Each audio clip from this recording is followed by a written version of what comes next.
परंतु त्यांना बदनाम करण्याचं, एखाद्या जातीवर न्यायचं काम काही मंडळी करीत आहे।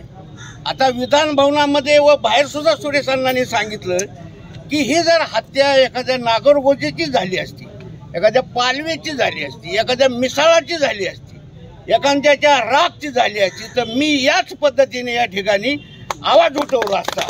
मी कुठल्या जातीपातीचा नाही, अन्यायाला वाचा फोडण्यासाठी या ठिकाणी प्रयत्न करीत आहोत।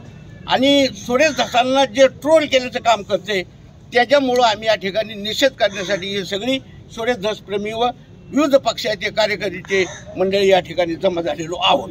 आता गुन्हा दाखल झालाय का? आणि आता आमच्या मागणीप्रमाणे ज्यांची नावं आमच्या कार्यकर्त्यांनी दिली त्यांच्यावर गुन्हा दाखल झालेला आहे। पोलीस पुढची कार्यवाही करतील। काय मागणी नेमकी आणि कशा पद्धतीचे पोस्ट आहेत आणि यातून खरंच सामाजिक वातावरण आहे, त्या सोशल मीडियाच्या माध्यमातून कसं प्रदूषित होतं? साधारणतः 1 महिन्यापूर्वी संतोष देशमुख यांची जी हत्या झाली, सुरेश अण्णा धस यांनी मांडल्यानंतर त्या प्रकरणाच्या दिशेने किंवा त्या प्रकरणाचं गांभीर्य महाराष्ट्राच्या लक्षात आणून देण्याचं काम त्या आदरणीय अण्णांनी केलं। पण काही समाजकंटक मंडळी आदरणीय अण्णांना असेल, आदरणीय मनोजदादा जरांगे पाटील असतील, यांना ट्रोल करून व काही राजकीय मंडळी असे आहेत या प्रकरणामध्ये स्वतःहून एक इतरत्र डायव्हर्ट करून या प्रकरणाचं गांभीर्य कमी कसं होईल या पद्धतीने वळवण्याचं काम हे सूरज चव्हाण असतील, अमोल मिटकरी असतील असे लोक करत आहेत। अशा लोकांचा या प्रकार आपण निषेध करतोय आणि आरोपी जे संतोष अण्णा देशमुख यांच्या खुनाचे जे आरोपी आहेत यांना लवकरात लवकर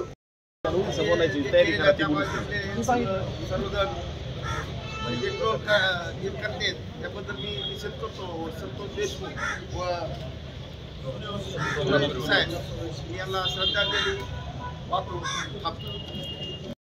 पोलीस टाइम वाचते, पोलीस टाइम मध्ये वाचले, पण समोर जर आपल्या बांधा शेजारी अशा पद्धतीने जर हत्या होत असली भांडणं जायचं नाही का? माझा आणि यांचं जरी सरपंच भांडण लागलं तर अध्यक्ष साहेबांनी येऊन मध्ये सोडायचं नाही।